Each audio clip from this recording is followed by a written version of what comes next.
5, 4, 3, 2, 1. Go. B.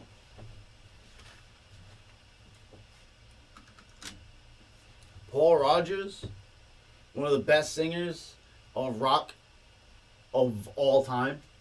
And if you want to go other people that are compatible with him as in top tier of rock and roll from back in the day, Ian Gillan is coming off from the top of my head. And then you got Steve Perry, but he's like a little bit later in time. Who else is a knock out of the park singer from back in the day? Nope, I don't really know anything. Alright, cool. Bad Company, Paul Rogers, one of the best singers out there.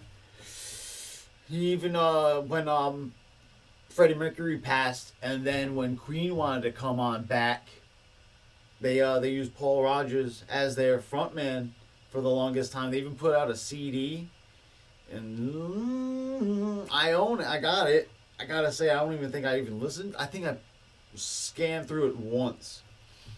But Bad Company got the hits on here. You got eight tracks on total on here, and then I chose 5 that I end up keep on rocking. Can't Get Enough, Feel Like Making Love, Burning Sky, Rock and Roll Fantasy, Electric Land. Electric Land is my favorite jam from these guys. Electric Land, real solid.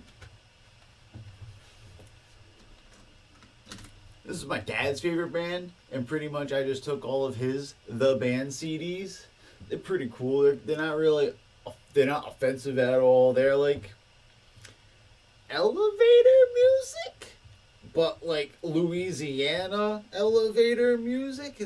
They got some pretty cool songs. The Last Waltz, the big DVD concert, that's with this band because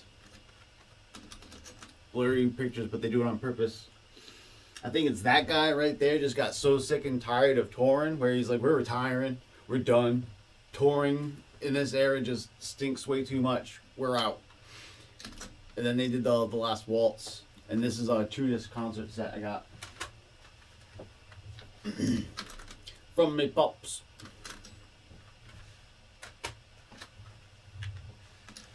It was pretty cool. Like, I didn't really listen to these guys too much, and then if you pop on the iPod and you just click on it across, you're like, oh, I think I've probably heard this once or twice before, and none of them are really too bad. You can definitely fall asleep to it though. That's for sure. Damn, my dad's got a lot of greatest hits. Sheesh. Now get busy.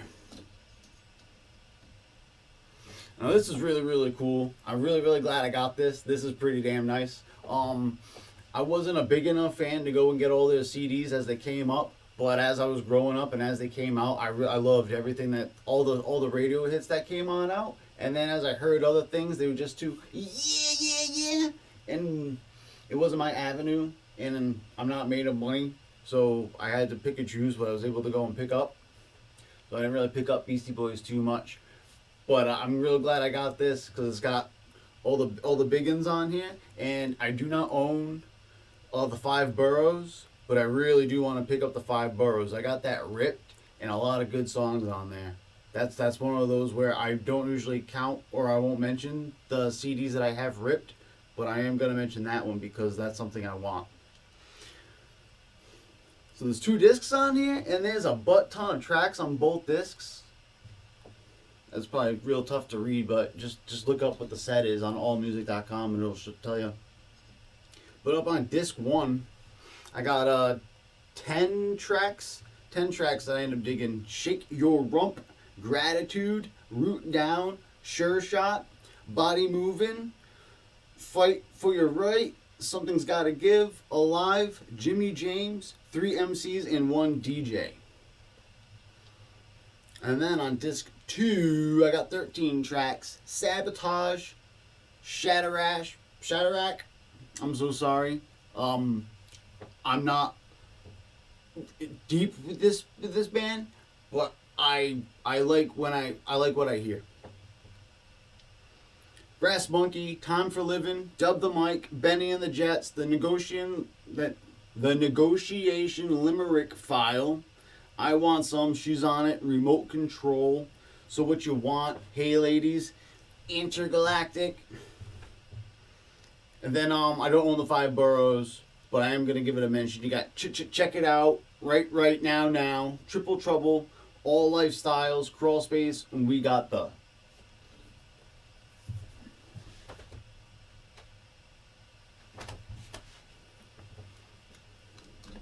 Yeah, man.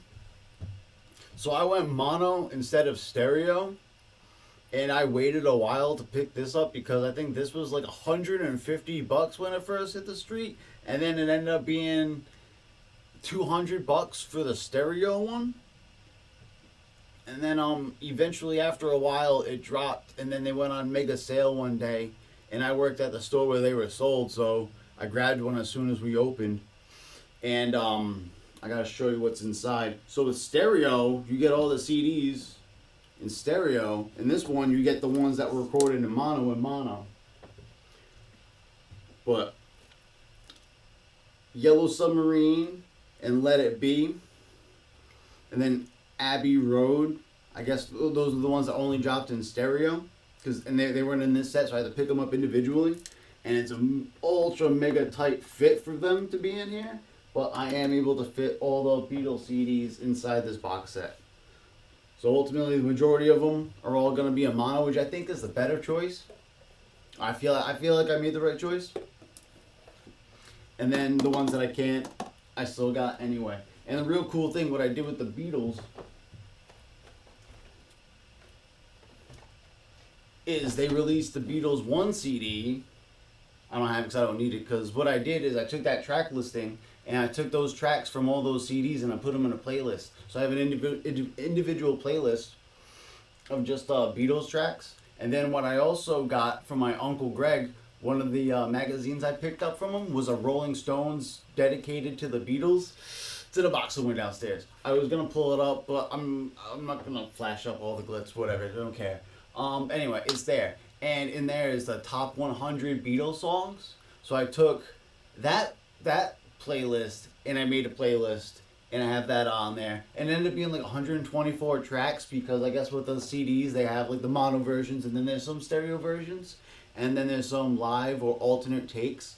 So the top 100 Beatles songs ended up being a 124 track playlist, and then the Beatles 1 is 26. My all-time favorite Beatles song is Eleanor Rigby, and then Yesterday is really, really cool, and Because. Those are my top 3. The Beatles are the Beatles, but those are my top 3s.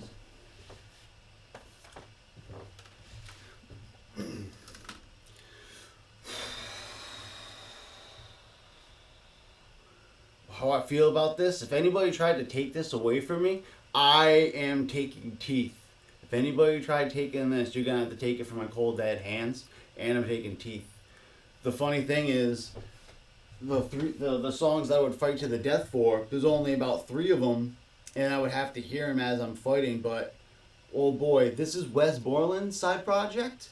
When he got really fed up with Fred Durst and he pieced out for a while, he created this side project. It didn't last long because if I remember correctly, he said in an article nobody wants to play with him, so he couldn't have a band to go and tour. So he made this CD, and then Wes did Wes stuff, and then Now is Now. But this CD is really cool, but there's too many joke bullshit songs in here. But the ones that bang, bang. My favorite ones are Burgalvoist, which I will spell that for you. Burgalviest. And then this is one of my most all-time favorite songs. One of my favorite songs of all damn time. Blood Red Head on Fire. Blood Red Head on Fire. Yes. And then the other track on here is Organ Splitter. Pretty intense sounding, alright?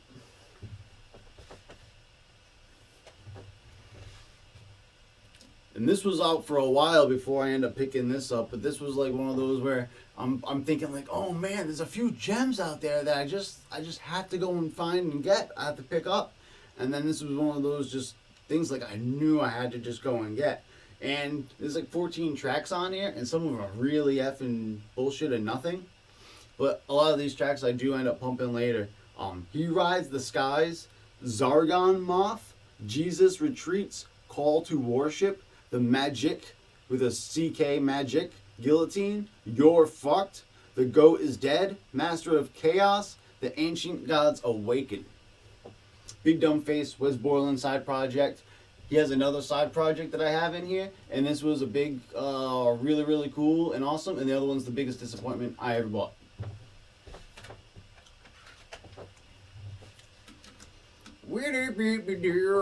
So pretty much I just got this for that Kenny Rogers song, and then there's a few other good ones on here. This introduced me to Captain Beefheart. Her eyes are a blue million miles. Wow, love that song so much. That song is amazing. Wow, man. Yeah, so Kenny Rogers in first edition just dropped in to check my condition. See what just dropped in to see what condition my condition was in. And then Captain Beefheart, Captain Beefheart. Her eyes are a blue million miles. Those two tracks shine on here, and everything else is kind of just a movie soundtrack. That's the Coen Brothers movie. What? Yeah, absolutely. This took a while for me to go and get, and I'm super damn happy.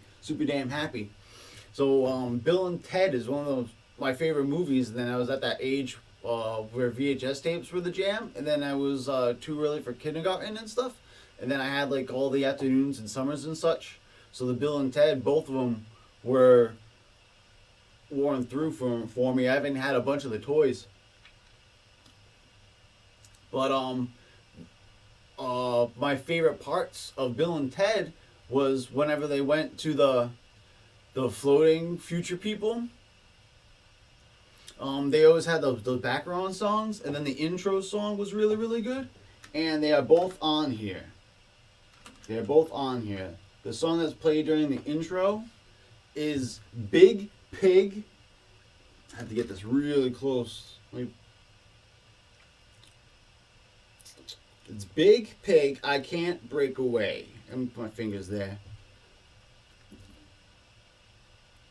Big Pig, I Can't Break Away. Big Pig,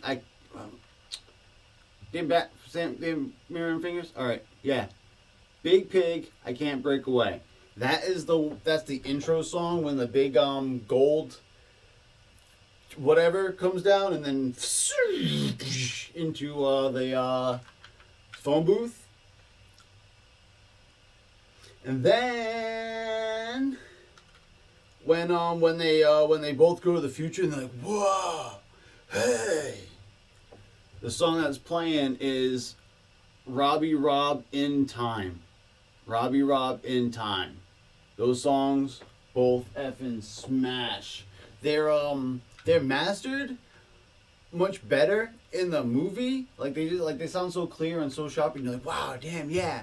And on this, they're not as vibrant as the movie.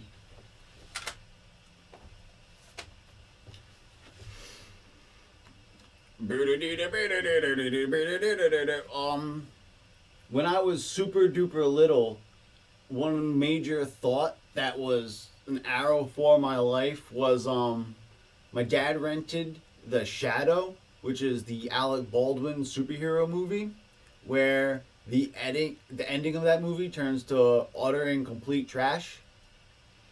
But it's not their fault. They had like this big giant glass mirror set built, and then an earthquake happened, and then the whole entire set just smashed.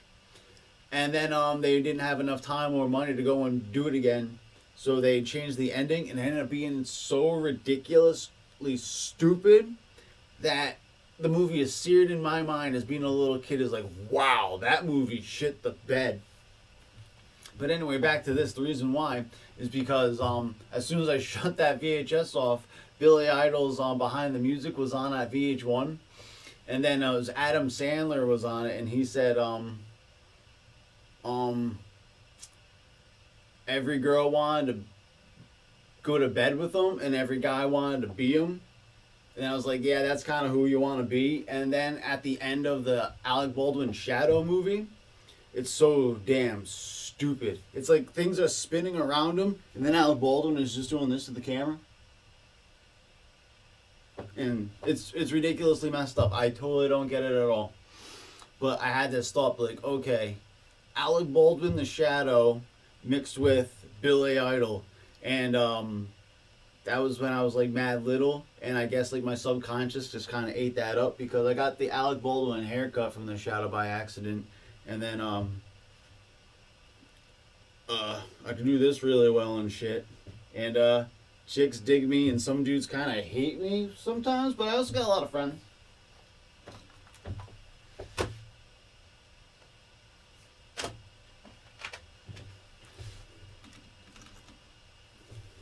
You know, you kind of got to get it. Pressure, and then We Didn't Start the Fire is amazing. Oh, I should go back to Billy Idol and tell you the tracks on Billy Idol that are the jams. Yeah, let me do that. I'm sorry, let's rewind. So I got this greatest hits, and then it was really, really cool because I just got into a really spicy relationship right when I got this, so there's a lot of Billy Idol being played, if you know what I mean. And White Wedding is the master jam. Dancing with Myself is really cool. Hot in the City. Now that's if you have a new relationship and you got that new relationship energy, play some Billy Idol, Hot in the City. Rebel Yell is awesome. Money. Rebel Yell, that's also got some good. LA Woman, and then they got two new tracks that aren't really too good. John Wayne and New Future Weapon, whatever. But yeah, White Wedding, Hot in the City, Rebel Yell, those are the top peak of this guy. Now back to this dude. 1980s doo-wop Billy Joel sucks. Catalina Wine Mixer. Fucking Catalina Wine Mixer. But a funny story, I was with coworkers one night and we went out to karaoke, and then a kid had the balls to do We Didn't Start the Fire, and I was like, oh my god, do you know what you just did? So I was super interested, so I pulled up to the front and I sat down in the chair, and then it wasn't too long before the kid got gassed and he couldn't do it, and the song was still playing, and freaking I was handed a second mic and I had to back him up and ended up just taking over. And the lyrics are crazy, but I can read well and quickly. So as I was going across, like I had no problem, I can keep up. And then I was at a party once, and so people were drunk and acting like a-holes. And then they were like, let's go do karaoke, Billy Joel. And then he wanted to go and do Piano Man. He wanted everybody to do a whole drunk singing Piano Man. I don't actually like Piano Man. And then I did We Didn't Start the Fire, and then his girlfriend thought it was so cool, so she sat next to me, and then it caused a whole big ruckus. It was a whole bunch of bullshit. Whatever. Everybody Loves You Now, Piano Man, Moving Out, Only the Good Die Young, My Life, Big Shot, You Might Be Right, It's Still Rock and Roll to Me, Allentown, Pressure, We Didn't Start the Fire. I Go to Extremes, and those are the ones that I totally dig. There's 19 tracks that are on here, but I got 1, 3, 6. Like 13. I don't know. It keeps on scrolling across. So I won't waste your time. Like 13 out of 19. That's pretty good.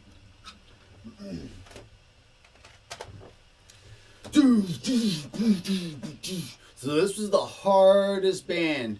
So for the longest time, and I was going across. So when the CD came out. So this is in 1992, but I think it said 1998 on the back. I did definitely not get this in 1992. I definitely had a few Korn CDs before I got this. And then this was like, I was like, okay, I don't want to go any dirgier than this. Like that was like that. This was like the peak. Like as far as I want to go, and anything worse. Like there's only one CD I ever straight up returned. It was a Deicide CD, and I was like, oh my god, this is way too far out there for me. I kind of wish I had it now because now I'm different. But when I was like 15 and I only had like $18 a week, so I had like a 20, right? Yeah, like I had a 20 a week, and that was my 20. And then I listened to it once, and I know I had one quick shot to go back and return it because usually you can't return CDs when they're open. But I was like, yo, I just left this store, I just popped in the car, I'm never gonna listen to this again, please. And then they let me swap it out. But yeah, really really cool. And then yesterday, on my A, the gentleman right here, their frontman and bass player, he ended up leaving way later in time. He had throat issues, and then he got them fixed, and then he was on VH1, and then he joined this band called Attica 7, and they're absolutely amazing. I potentially talked your ear off about them when A was on, but anyway, that's where this dude is from, and they're pretty cool, but don't ever watch them live old school, because this dude right here acts like the biggest goof. He acts like the biggest goof you will ever see. And the funny thing about it is, for Biohazard, if you go to allmusic.com and then you look at their discography, there's a few in the middle that don't really rate too high. And then if you go and read the article, they say that this guy left, and when that guy left, they lost something. And this Urban Discipline, man, is renowned for being really, it's like the monster of hardcore, and I don't blame it. It took a while, but then eventually I went and picked up, Urban Discipline songs. I'm moving too fast. For Urban Discipline. Oh, and I think this is the God why do the, like, if you've ever seen the Dolph Lundgren Punisher, or if you know of the Dolph Lundgren Punisher, and he does this God's why do the bad guys do this, and the good do that, so and so, such and such. That is in here, and I think it's Loss? Maybe, I don't know. That's a good one though. But tracks on Biohazard, Urban Discipline that are crazy jam is Chamber Spins 3, Punishment, Shades of Grey, Business, Black and White and Red All Over, Man with a Promise, Disease, Urban Discipline, Loss, Wrong Side of the Tracks, Mistaken Identity. We're only gonna die from our own arrogance. We are only going to die from our own arrogance. Yeah, probably. So size. Tears of Blood, Hold My Own. It took a while for me to warm up to it, but yeah, this is really solid. It kind of helped that I fell in love with Attica 7 so gosh darn much. But and then this one right here, I gotta say, I definitely picked up and listened to. So how many tracks in total? So there's 14 tracks on here, and I got all 14 tracks. So either this was super duper good, or I didn't even listen to it that much. And I really don't remember any of it. So either I totally dug it, and it just swirls within all the other tracks on Biohazard, and I just treat those two CDs as one, and I just swirl all across the whole thing. Or yeah.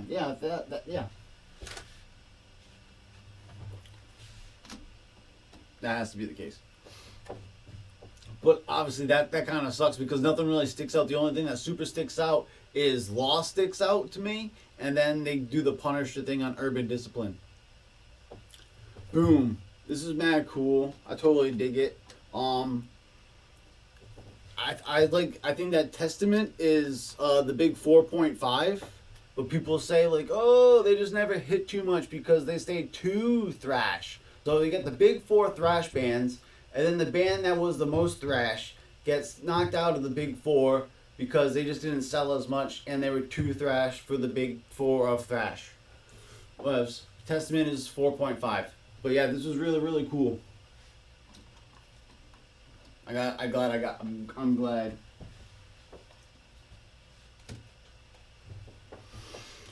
Oh man. When I was in 10th grade, every single day going to school and coming back from school on the bus, Metallica was in my CD player, like one CD or another of Metallica. Every single day for the whole year of 10th grade, probably like for many kids, was just straight Metallica the whole entire year, I swear to God. And then the only thing that I listened to for 11th grade, because when I was in high school, when I was in middle school, the cool kid had an MP3 player that could hold 36 songs, and that was like the coolest effing thing ever. So, whoa, you got 3 CDs on that one little thing? It's like, yeah, they're all on the computer. Whoa, you put them on the computer? That's where I was. But anyway, I went from CD to mini disc, and mini disc was gosh darn awesome. Mini disc was gosh darn awesome because it couldn't skip, and then you can get like 6 CDs ultimately on there. It was so damn good. I was so damn happy. So during 11th grade, when I had that mini disc player, which I still have my mini discs, this band and another band, which we'll get to when we get to C, never left my ears. Never left my ears. And I think it was only senior year before I got a car where I actually talked to people on the bus. But seriously, for every single day. So there's 15 tracks on here, on this CD, and I got 13 swimmers. And probably the only 2 songs I got rid of are the slow, sad, sappy ones. But, Bored to Tears, The Rose-Petaled Garden, Born to Lose, Peddlers of Death, Mother Mary, Beneath the Tree, Lowdown, T.A.Z., Lost My Better Half, Black Pearl, World of Trouble, The Beginning at Last, No More Tears. I love this band so damn much. This band is goddamn amazing. Zakk Wylde is a cool dude, man.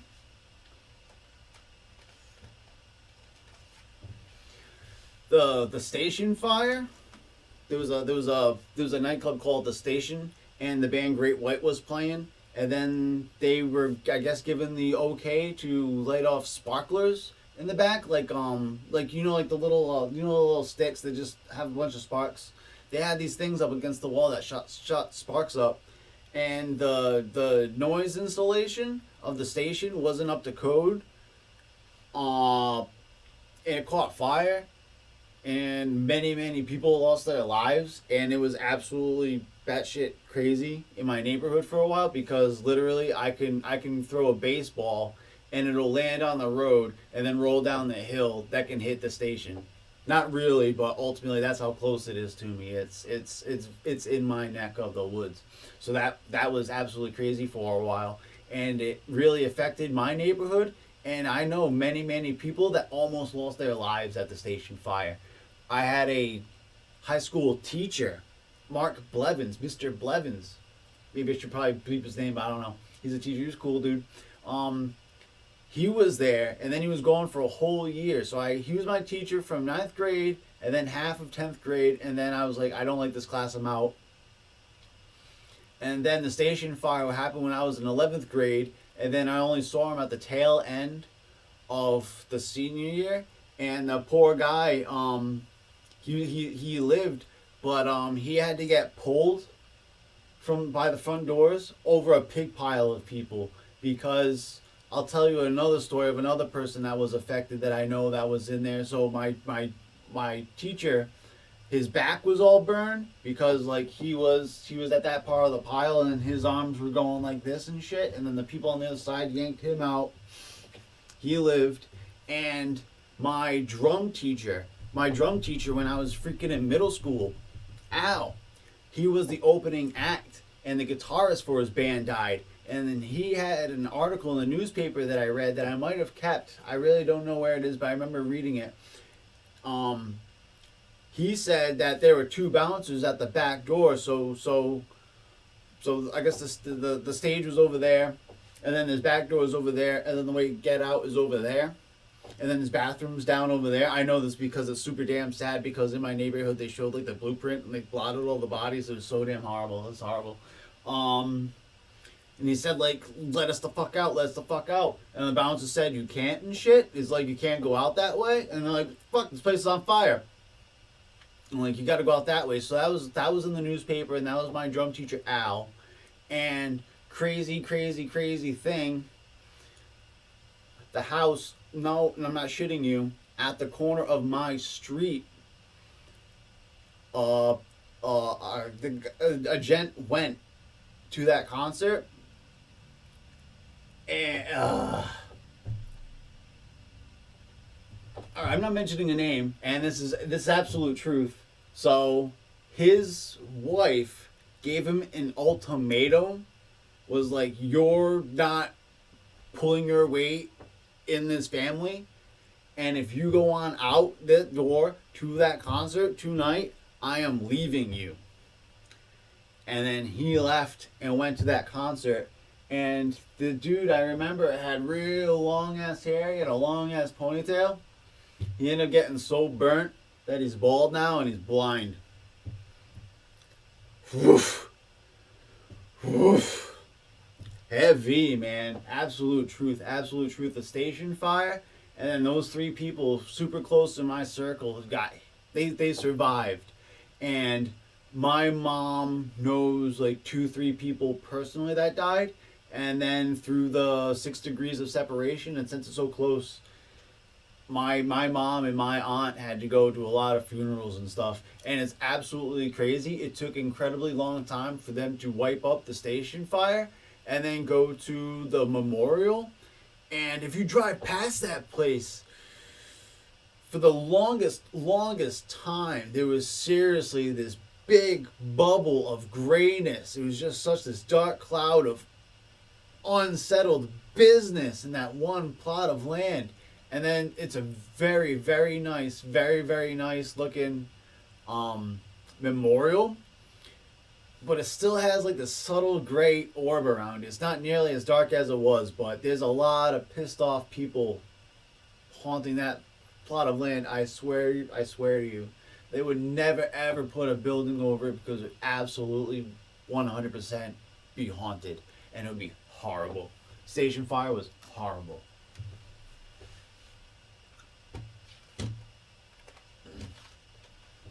Oh, so the reason why that connects to Black Label Society is because he did a meet and greet and a signing at a used CD store. Oh, I didn't touch on it. Yeah.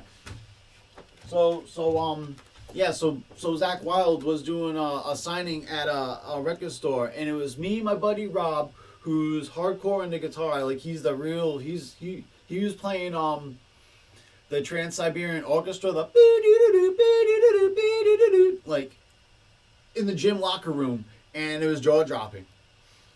So him and I were standing in line for free, because it was like for free. You just stand in line and then you go and you get one thing signed by Zakk Wylde, and you can say 5 sentences to him or something, and then you get booted out the door. And then my dad was having such a freaking hissy fit that day, because I guess like we were gonna go to Providence right after and then go hit up a movie, but he was having a hissy fit. And then they came around with a donation jar, because this was to benefit people that got affected by the station fire. And then my dad was acting like such a prude that he didn't want to give any money up, and they didn't want to wait, so we ended up leaving the line. It was a bit of a shame.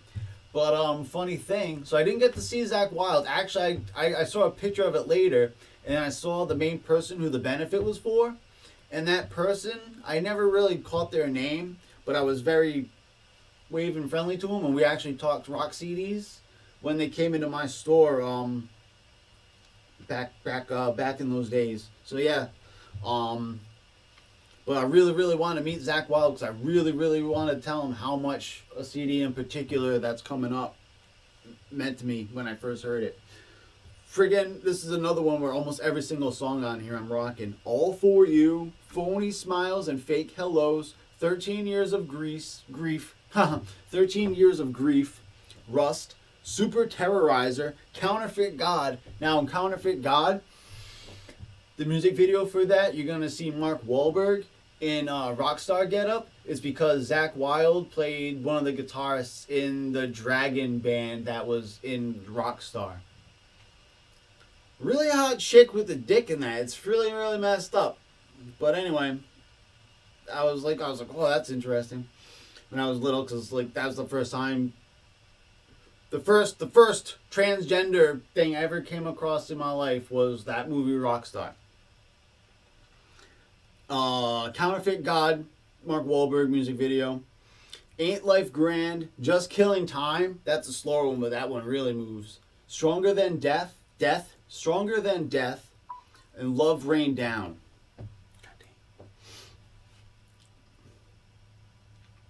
Yeah. All For You, Phony Smiles and Fake Hellos, 13 Years of Grief, Rust, Super Terrorizer, Counterfeit God, Ain't Life Grand, Just Killing Time, Stronger Than Death, Love Rain Down.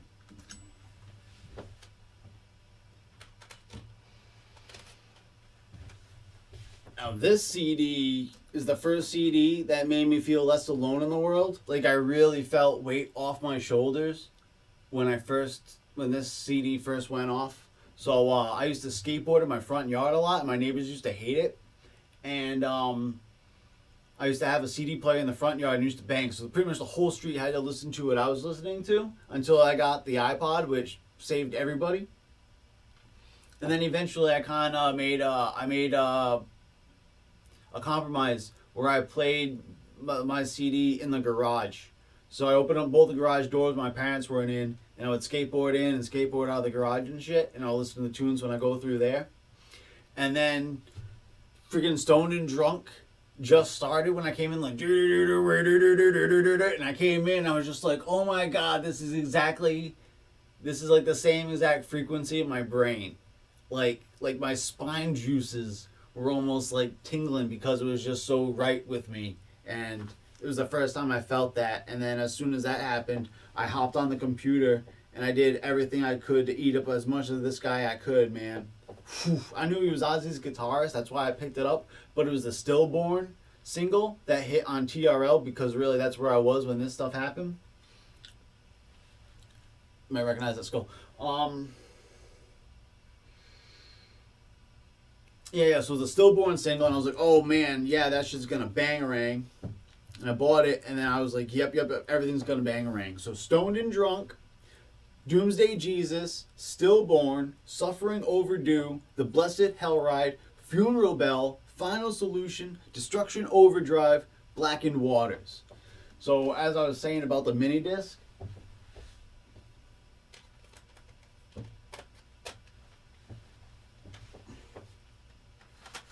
I was able to, no joke, I was able to fit all 4 of these Black Label Society CDs on that one mini disc.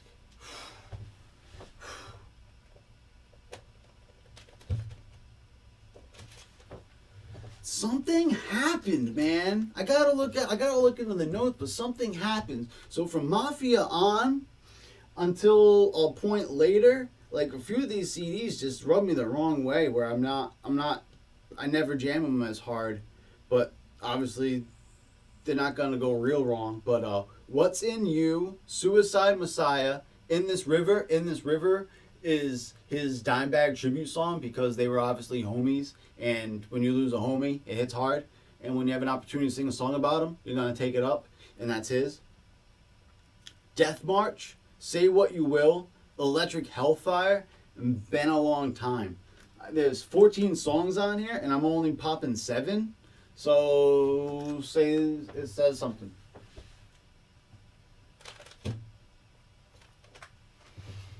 Now this, I knew what I was getting into, because he goes and says, is like, this isn't what you think it is. It's not going to be this. It's hangover music. It's not something you drill.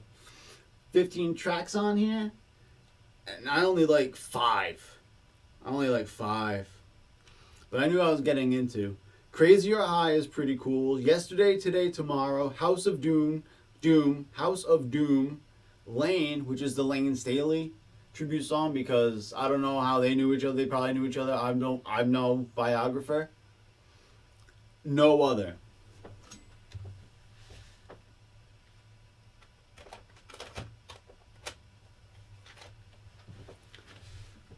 And then this one. I think this one has one of the worst music videos I've ever seen. There's a real horrible music video where it's bad green screen and he's on a motorcycle, and I was like, whoa. So this has 13 songs on here and only a 4 that made the cut for this. So something really must have happened. Concrete Jungle, Black Mass Reverends, Faith is Blind, Blood is Thicker Than Water. And I know I listen to those songs a lot, so I must have listened to this CD a few times, and I really must have came down hard on this one.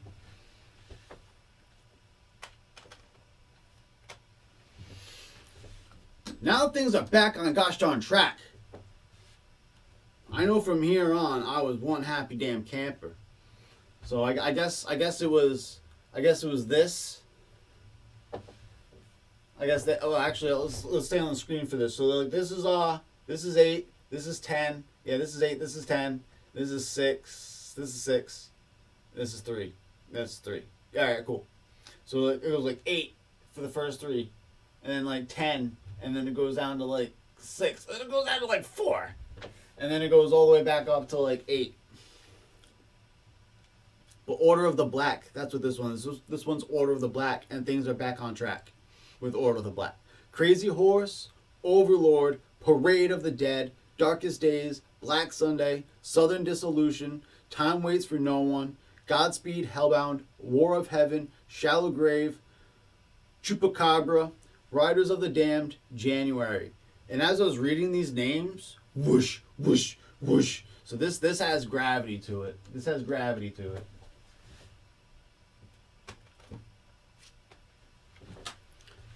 Super damn cool, man. Now, after a while, as bands just are out there, covers are going to come in here and there. And that's what this is right here. This is The Song Remains Insane. All right, cool. So ultimately, yeah, it's a whole bunch of covers.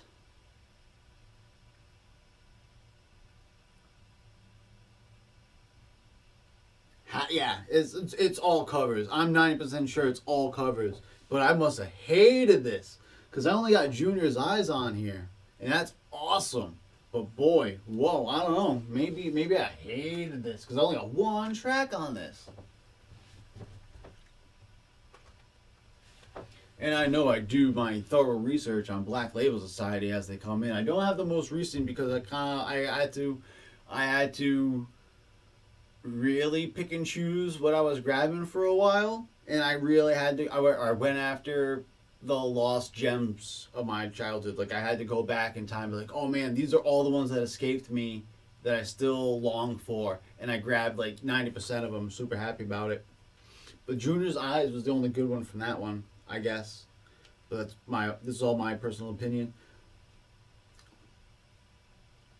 Yeah, this one's got, oh man, what is that, like 5? So this one's got like 13 tracks. And I got must have 14 tracks, because I got 13 tracks on here. So Fields of Unforgiveness, My Dying Time, Believe, Angel of Mercy, Heart of Darkness, Beyond the Down, Scars, Damn the Flood, I've Gone Away, Empty Promises, Shades of Grey, Dark Side of the Sun, Hell and Fire. As I was reading those names, none of them are ringing any bells with me.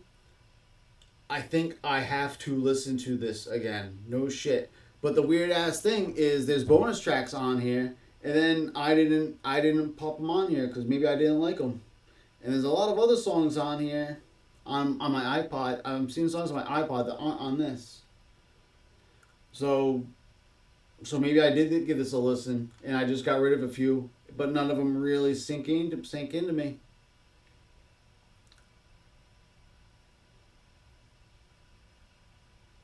Actually, no, yeah. So,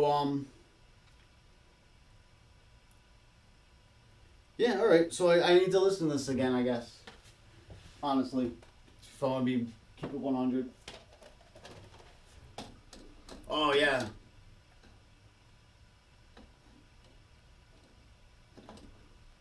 So this is like a greatest hits and then a DVD obviously, but I got it's a CD DVD. That's real generous. But I used to rip slash Kazaa or LimeWire some music videos and the SNL Jeopardies. And that's where I first saw the music video for Counterfeit God. Oh yeah, we're coming to the big dogs. We're coming to the big dogs, but I got all my DVDs first. So this is in 1976. This is 1978. Ozzy got kicked out in 1978. So this was like right before things became untethered. So there's some coke out fun season vets going on over here. So 1978, Never Say Die.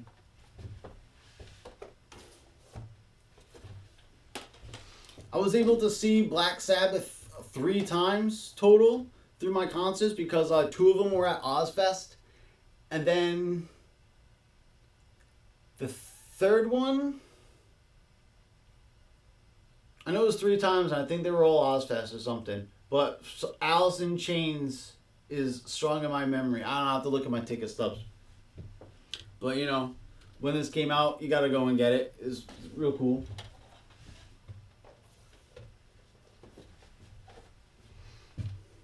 Oh yeah, man. Oh yeah, man. How strong is Dio, huh? Whew, the power in that little guy. GD. Love him. Miss him. That guy was, that guy rocked it real hard.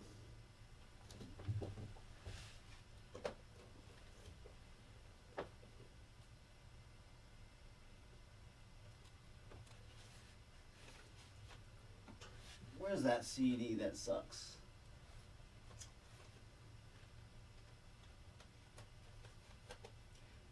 Interesting. Well, anyways, there's a CD called Blacklight Burns, and that's another side project by Wes Borland. Total fucking stinker. It's not any over here. I picked it up. I hate it. I bought Big Dumb Face. Both of those. That's Wes Borland. And then I bought Blacklight Burns. And I went to All Music. I saw which one got the best rating or which one has the most so and so to it. Horrible. It was all such a waste. Tracks 1, 2, and 3 is just Wes Borland all alone, just hitting stupid nothing on the keyboard, and he just broke it up into 3 tracks. And then track 4 is It's Good to Be Gold, and that's the only song worth anything. And then the rest is straight up just trash. It's such a money pit. It's just to get Wes Borland fans to spend money. It's horrible. This was the first Black Sabbath CD I picked up. When I was all super duper into Korn, I was at a friend's house, but this friend's parents were strict, so he couldn't get any parental advisory, and they were really hounded everything that he listened to. So the roughest and most metal that he could get was Black Sabbath. He actually had a secret death metal collection. It was really, really funny. But I was like, yo, man, I want to go pump some Korn. And I couldn't pump any Korn at his house because I wanted that real crunch because I really like the static, as I said, Black Label Society and the that was the first time I felt less alone. And I wasn't in the mood to listen. But then obviously, of course, you got to go and listen. And what I super duper dig about this, which perplexed me later, was NIB, second track on here. NIB. It's just NIB. It doesn't have a bit of finger before. It doesn't have that. It doesn't have all that, and then that whole little mellow part, and then the song actually kicks in. It's right for there, and there's Primus cover of NIB, and it's amazing. And I don't have a copy of it. I do have a Black Sabbath cover CD. There's 2 other volumes. They're incredibly difficult to go and find. I don't even think the third one's real. But Primus covers NIB, and it's amazing. And I remember it being on the Ozzy Osbourne box set. The gray one was like that, but I own every single Ozzy CD, so I didn't need to pick up the box set. So I missed out because I would have spent like $65 on a box set only to get that one NIB track.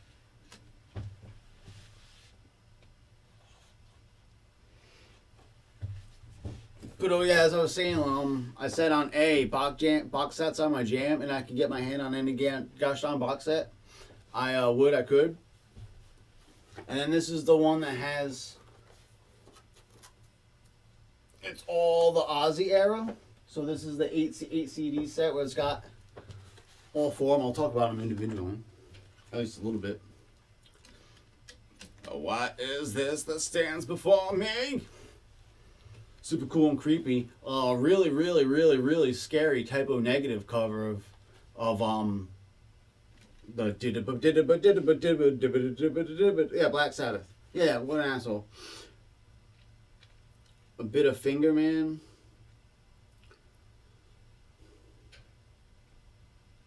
Oh yeah. Wasp, Behind the Wall of Sleep. So I got a bit of Finger. Yeah. So I got same CD, just they weren't side by side. Man, Black Sabbath was quasi played with bad album covers, huh? Not exactly the coolest, but I guess this guy's LARPing, huh? Oh, that'd be amazing. Live action role play as this guy. Now, that's an idea. That's an idea.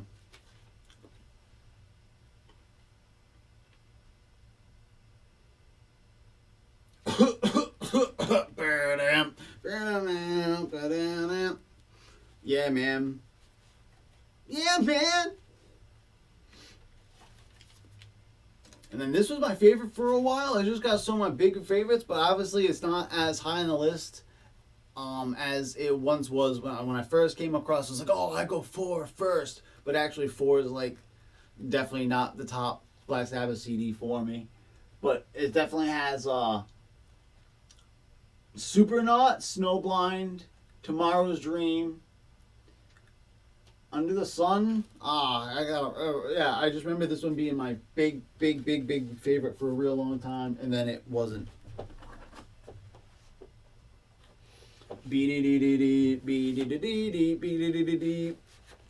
I got 2 Black Sabbath tattoos. I got the big Black Sabbath cross, and then this going across. I'm not gonna flash the tattoos on the videos. That's so tacky. But it's there. I have a Black Sabbath cross with a whole bunch of other metal bands on. I think I have like 14 bands in total, and I want a lot more. And then on my back, the Dio era Black Sabbath has this devil. I have a Dante's Inferno with a whole bunch of those like scratch drawings. I manipulated them, and I have the Black Sabbath demon stabbing through the back with the spear, spitting up blood. The Led Zeppelin Icarus dude, because I do not like Led Zeppelin. Led Zeppelin are freaking thieves. Obviously, like no quarter, and they got some real cool stuff. Yeah, I was super impressed. I bought the Led Zeppelin remasters, the one that's got the crop circle on it, and I was like, oh my god! And then all the news came out, and there's like this crazy long list of bands that say they got ripped off from him and stuff, and they don't have a lot of people saying no they didn't. But no one can say that about this band, and I would super love it when Geezer Butler, because Ozzy Osbourne only wrote like 2 songs in total when he was with Black Sabbath. It was Who Are You and Changes, I think he wrote. And I think that's the reason why Changes is played all over. So like Justin Bieber did it, Kelly Osbourne did it obviously, and then it was a horrible cover by some black guy. But yeah, I think everybody covers Changes because Sharon Osbourne is CBS. Is The View on CBS? Because if so, Sharon Osbourne's making people sing Changes. Oh, and it's in a whole bunch of things. Changes sucks. Real cool. I love those pants, bruh. I love those pants. What an awesome idea. No.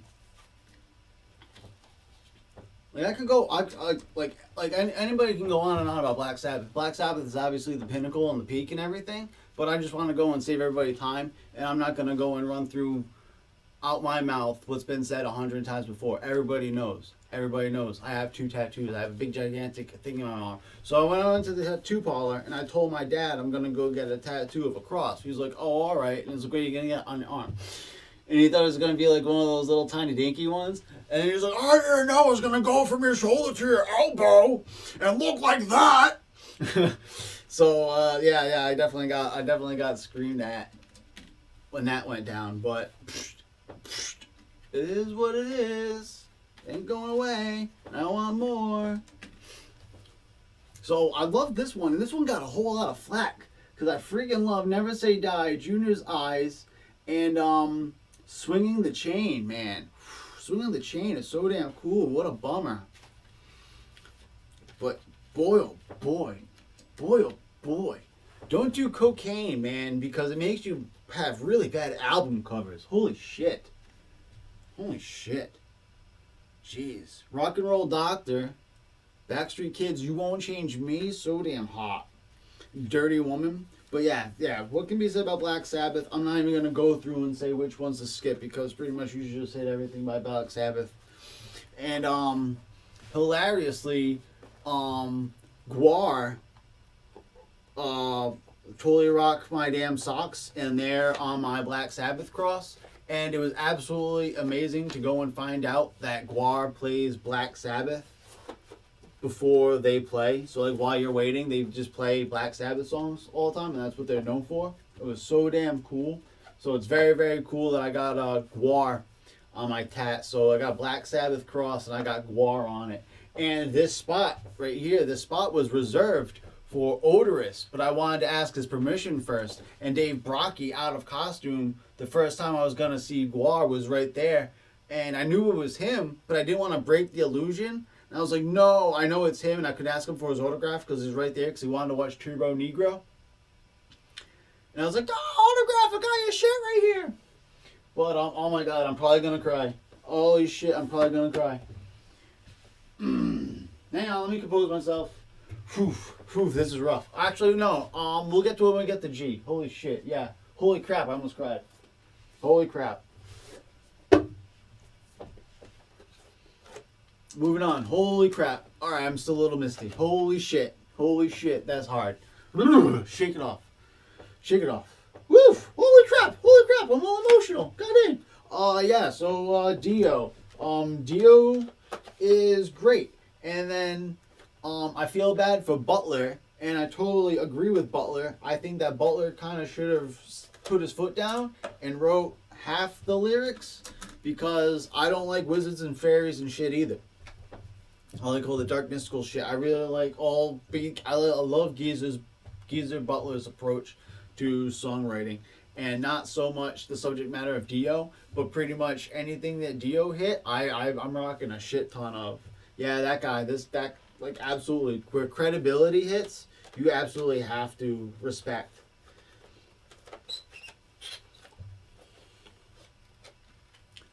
Pretty well, much better album covers, huh? Much better album covers. And the real cool thing, so right here on that cover, that devil right there, if you want to have a good laugh, type in psychosexual, one word. The drummer from Five Finger Death Punch, who retired because he had back problems and he had surgery and he just couldn't sit behind the set in the road anymore. But what he did with his money and time is totally firebomb any credibility the dude had by making the most hilarious joke, trash music you'll ever hear and see, called Psychosexual, where he dresses as this devil dude. And he tried pulling this shit at concerts too. So I went to a big concert where Rob Zombie was the last band that played. I could talk about him later, but when Five Finger Death Punch came out, I'm just getting this off my chest. Yeah, because that devil dude right there is what the guy from Psychosexual looks like. And then the drummer from Five Finger Death Punch used to wear fucking hockey pads and devil mask and do a mediocre drum solo. Yeah, I'm talking some shit. Friggin' when Five Finger Death Punch dropped, there's no Five Finger Death Punch in my fucking collection. I knew they were gonna be straight cheese because they just came out with like 3 CDs super damn quick, and all those covers look like friggin' 8th grade art. And I was like, all right, if you drop 3 CDs super damn quick, then I don't really hear much. Something's got to be up. And then I heard that like they're straight cheese and they're worse than Disturbed. And then I didn't hear anything good about them for a real long time. Then at that concert, the drummer pulled that shit. And then there was this one kid who was super duper jazzed about Five Finger Death Punch, who was right to my right, and I guess he was in the National Guard and shit. I got a bunch of Black Sabbath. I don't have every single thing from Black Sabbath. I swear to God, I think it's 5% a dream, 95% memory. I was walking through my Newberry Comics, which is my CD store, which totally shit the bed and is totally lame now. I saw every single Black Sabbath CD that I was missing. I think it was a dream because it was the one with Ian Gillan, where it's the Red Devil Baby, and then a few of the Tony Martin ones. And I was like, wow, that's super damn cool, but I'm here to pick something else up. But I don't think I ever would have done that. So that's why I think it was a dream. But yeah, I want every single Dash Darn thing from Black Sabbath ever. So what I do on my iPod is I have Black Sabbath Ozzy, Black Sabbath Dio, and then I have Black Sabbath Iommi, because this is like the Tony Martin era. We'll get to it. But I have a playlist off to the side where it's just Black Sabbath Orb. So it's all the Black Sabbath songs and then all the Ozzy and then all the things Dio's did. And Geezer. It's just cool. So it's this big gigantic Black Sabbath playlist, and I also have a playlist that's just all Black Sabbath, just in title alone. So yeah, Black Sabbath definitely populates my iPod multiple times over.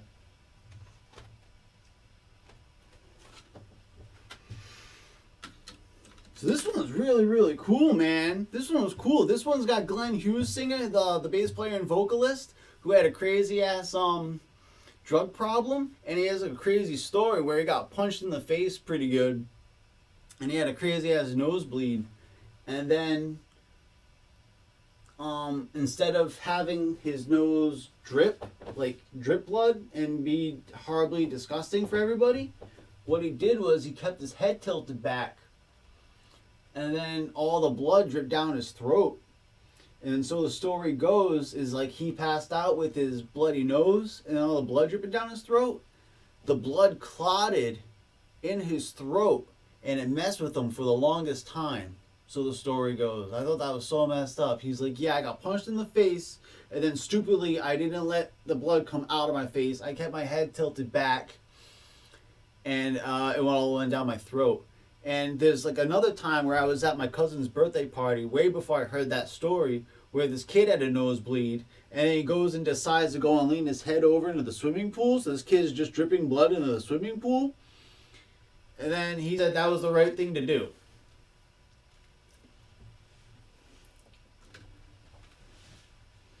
But yeah, so this is Glenn Hughes, the only one with Glenn Hughes on it, I think, and it's got 7 Star. I totally love this CD. I listen to this one a lot. That's why, so I went the Black Sabbath box set with only Ozzy, and then I actually got this, and then all the Dio resurgence for Black Sabbath happened, and that's when I was able to gobble up all the Dio stuff, because the Dio stuff before, it wasn't in a box set, it was all loose, and it was all used and all really pricey, so it took me a while, and I was like, it's gonna be a box set, I know it. I knew it.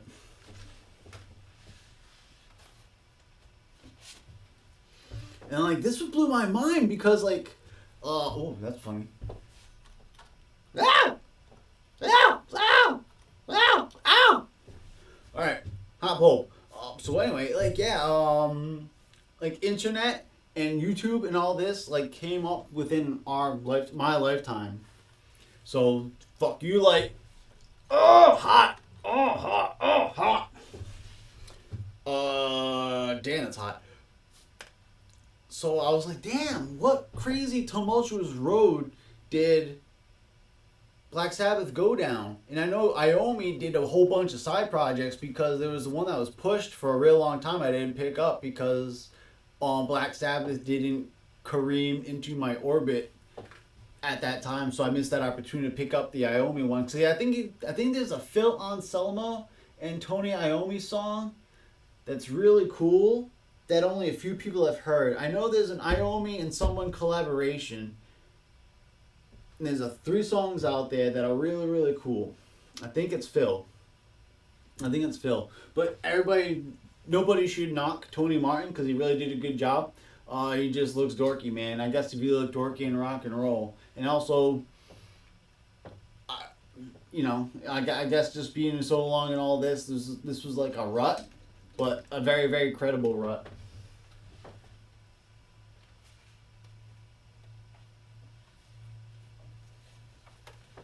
Oh, snap. So I guess I don't know my alphabet too much. So Black Sabbath comes before Black Light Burns in my alphabet. So this is the Black Light Burns CD, and it blows.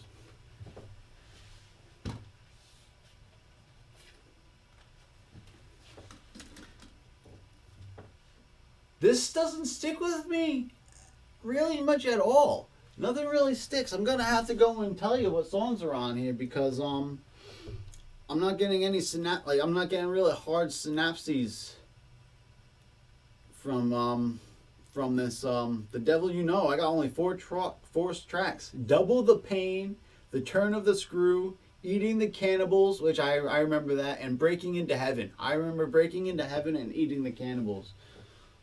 But there's 10 tracks on total and 4 out of 10. And that's only alright.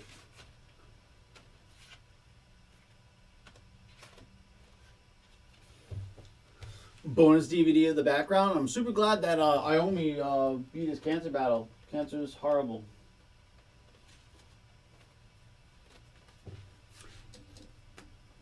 And this wasn't like I'm super bummed that Bill Ward wouldn't figure it out because he's like, dude, I can freaking play. I just got like a few things in my contract that I just want to make sure are gonna be checked, and then they didn't do it. You should freaking listen to. You should have listened to anything he did. You should have anything that Bill Ward wanted. You should have freaking gone and done. Seriously, that bums me out. That bums me out. Who do I like? I like Zeitgeist is really cool. Pariah is cool. And I think Damaged Soul was alright, but I know not every single track on here is a winner. But I definitely remember Zeitgeist was cool. And I think one of them was really bad, I'm sorry to say. But yeah, it is what it is.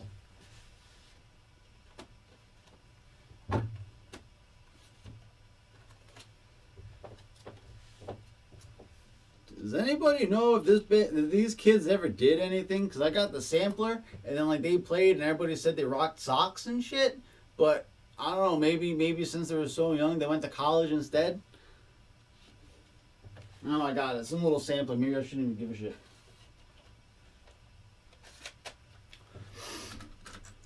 So, this isn't that bad. This isn't that bad at all. Maybe it's just me, but Pitiful is amazing. This CD I still play, and I'm surprised I like it as much as I do just by looking at the cover. And it's it doesn't seem like it's something up my alley, but oh wow, Pitiful, Sleepwalking. You Shut Your Eyes, I think, and Silence. I have to play this one again. I got every single track on here, but I do doubt I like every single track on here. I do know that Pitiful is amazing.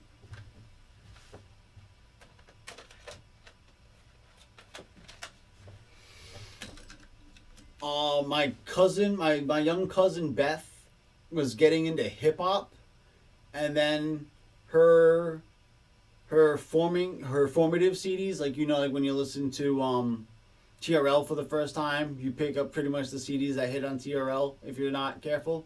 She wasn't careful, so she bought a few TRL CDs before she ended up finding what she liked. So she was just like, I'm never gonna listen to these. So pretty much I got this.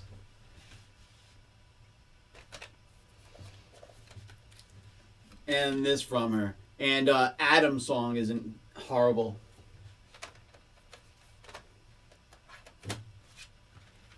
Now, this is pretty cool. So, as I mentioned before, and I'll probably mention many times over, is my mom has a few CDs that are pretty decent, and they're just chilling in one spot in her house. So what I did is I just went through and I took what I wanted.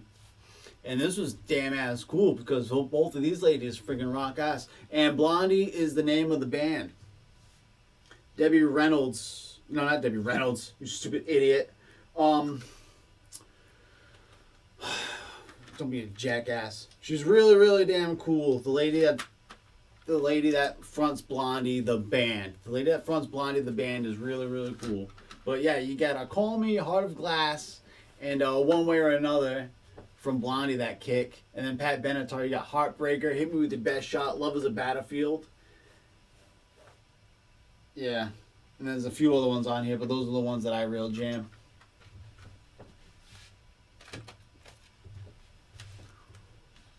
Holy shit! I love this CD so damn much. Like it's like has just enough, like enough bang, enough rock, hard rock for it. It has just enough hard rock in it, and then it skirts the line on beats. So it's like it touches rhythm and beats, and it has a lot of hard rock, and they're funny as shit, and they're super creative. I want everything from these guys, but I only got this. But I always say I want all of Bloodhound Gang. And then I remember when they released the CD of the Fat Guy in the Box. I didn't pick it up for some reason, but it was around. But I don't know, maybe I was in a mood.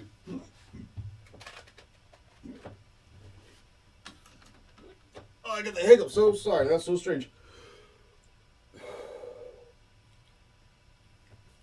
That light is a son of a bitch. I'm not fixing it. I will fix it. I'm not dealing with it. I'll stop the video. Fuck you. To Blue Oyster Cult. There's a story where Kiss opened for Blue Oyster Cult, and the next year, Blue Oyster Cult opened for Kiss. Detroit Rock City.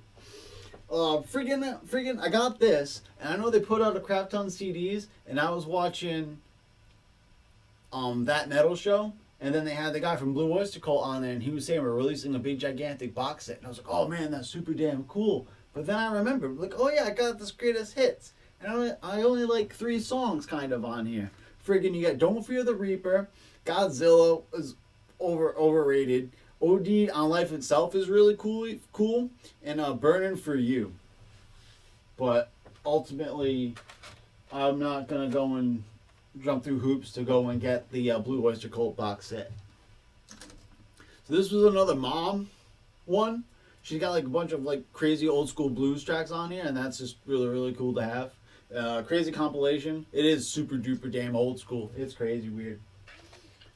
Or just crazy cool, crazy credible. Like if you say the names to it to a blues enthusiast, they're really happy. Bob Marley's badass, man. I'm not gonna say too much about him. Just pretty much Bob Marley's badass. And there was this big gigantic. Actually, it was like a 3 disc thing, and I almost picked it up. But so many of the tracks were on here, and then all the other ones were just live of the same songs. So I kind of do feel that I'm happy with just this. But Bob Marley really is good. Sun is Shining. Could You Be Loved is so damn good. Could You Be Loved? Oh, yeah. And, just Bob Marley.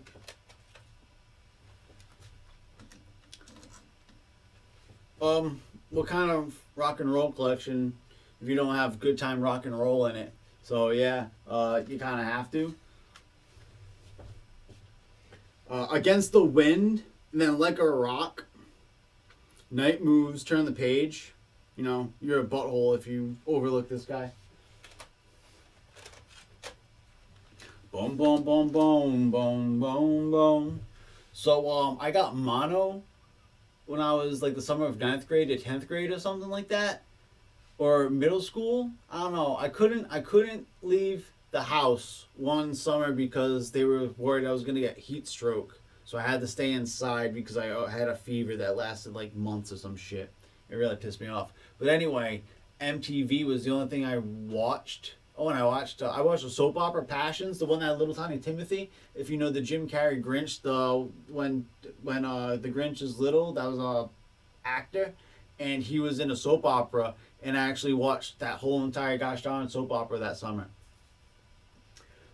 Back to this. The Crossroads was gosh darn amazing, and I love how certain guys flow in here, and that's so unique and spectacular. I'm not the biggest rap guy, not the biggest rap guy. There's like a few things that I do like, but ultimately I'm 98% hard rock and metal, and then just a few guys squeak in, and this is one of the squeaks, one of the guys that squeaks in. But yeah, so the Crossroads is huge, and there's a few other songs on here that I jam. But there's two discs, like there's two discs on there, and I think I only have a grand total of like 6 songs that made my personal cut. But yeah, the Crossroads, oh my gosh. That song is so touching. So 10 songs out of 2 CDs. So Carol of the Bones, that is awesome. Carol of the Bones, The Crossroads, Thug Love, Notorious Thugs, Thug Mentality, Resurrection, Paper Paper, Weed Song, Get Up and Get It, Money Money, Thugs Cry. Come up, oh come up, hit him. Oh, that's not on this one. But this is a Psychopathic Records guy who's now left, and I think he might be with the Twisted record label, or is just completely on his own. I know he's doing all right, but I got a few Boondocks, and that guy's really damn good. I like him a lot. I picked this up from him.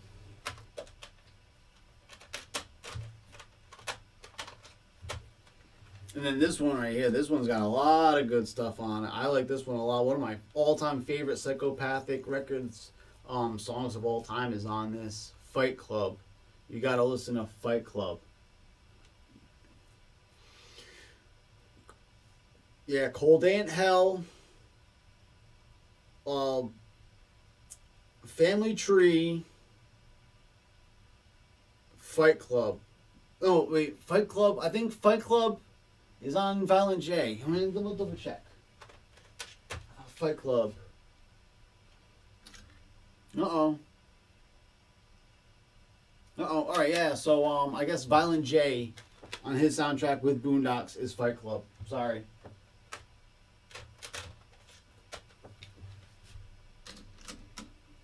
Absolutely crazy. Like, this band could have had the world, but I guess the guitarist had enough money and just wanted to relax and chill and didn't want to go through all the bump and grind of actually having a long discography for a band. They only got 2 records and pretty much just go greatest hits, and you can just save yourself buying 2 CDs.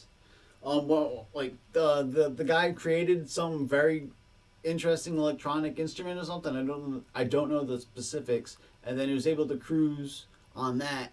And then he pretty much made Boston to advertise his invention. But my mom was always telling me funny stories about when she was listening to this band. Yeah, this band was in my CD player for a long time when I picked this up. Long time. More Than a Feeling, Peace of Mind, Foreplay, Long Time, Rock and Roll Band, Smokin', Star Spangled Banner, and More Than a Feeling. So yeah, Boston is pretty legit. They could have done a lot more, but the main dude just really didn't care. So for the beer-throated rock, this band is almost over the line, crossing into too much cheese. Like they're like hokey territory. Like they were almost to me nearing hokey territory, but they don't, and they pull it back on other ones. And I don't think they're around anymore either. But this is another band I want to get the complete of. Alabama Thunder Pussy on A is another band that is in this avenue. So Alabama Thunder Pussy and this band are 2 bands that aren't around anymore that share the same kind of aesthetics that I really, really like, that I really want to complete. Alabama Thunder Pussy is too rough and gruff for their own good, and then these guys try to be too radio friendly at some points for their own good.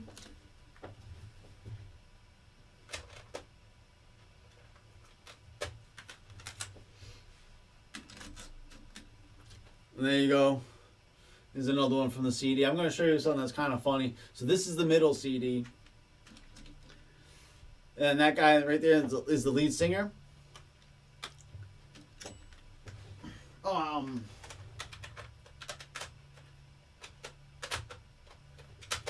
am moving too fast. I think just what happened yesterday was when I was doing A, it was an hour and 40 minutes. I'm at an hour 20 over here. So Brand New Sin, what I got for this one, 6 tracks out of 12. That's not horrible. The Oath, SPP, Did You, Judgment Day, Changes, Shattered. Now Changes, I can't go and say if it is or is not Black Sabbath cover of Changes because everybody fucking does that.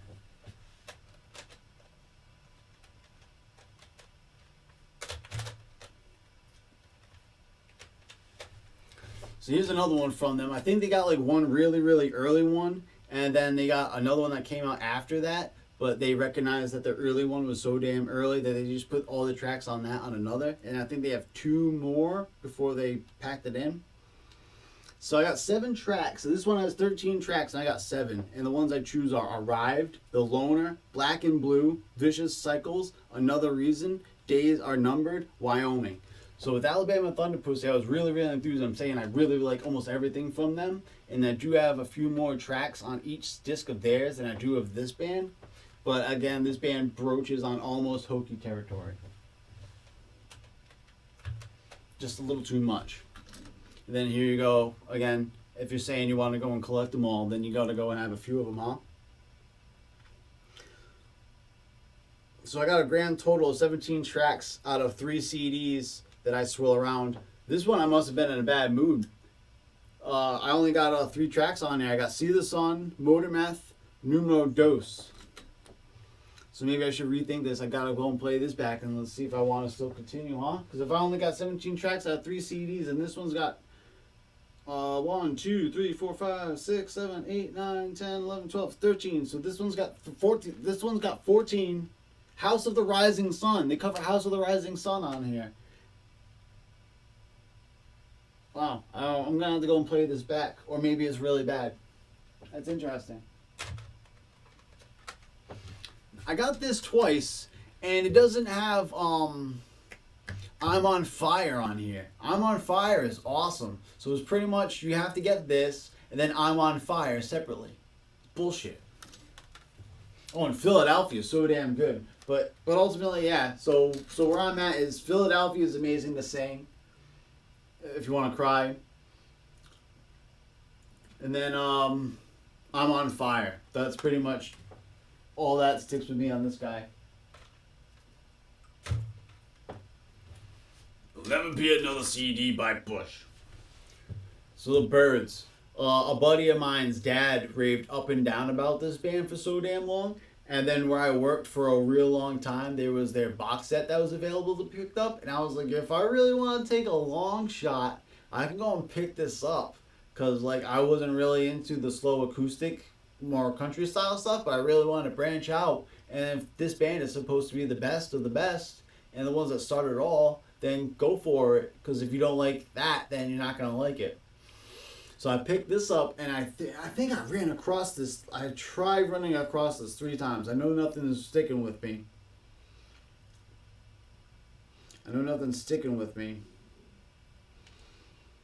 So 20 tracks. So there's 19. So yeah. So either I really don't like anything on here, or I need to give this more of attention. I really don't think I liked anything on here. That's why I have 19 tracks. Because what ends up happening is when I give things a strong playthrough, like hardcore, I will eventually say these are the ones that I will avoid not hearing, and I will keep the ones I really want to rock back. Or if the CD is so damn good, I keep everything on it. Or if it's something I really don't touch, or I didn't like the first few times I listened, and I need more of a listen to maybe appreciate it, they're all on here. This is a CD that they're all on here, but I don't think I liked it too much. So that was B. C coming up. I might have to go and edit this one a little bit. I'm going to pop it up. See if anybody says anything about it ever. They get comments saying, edit it. I'll maybe edit it. I don't even know if I can in the future. I don't give a shit. Peace.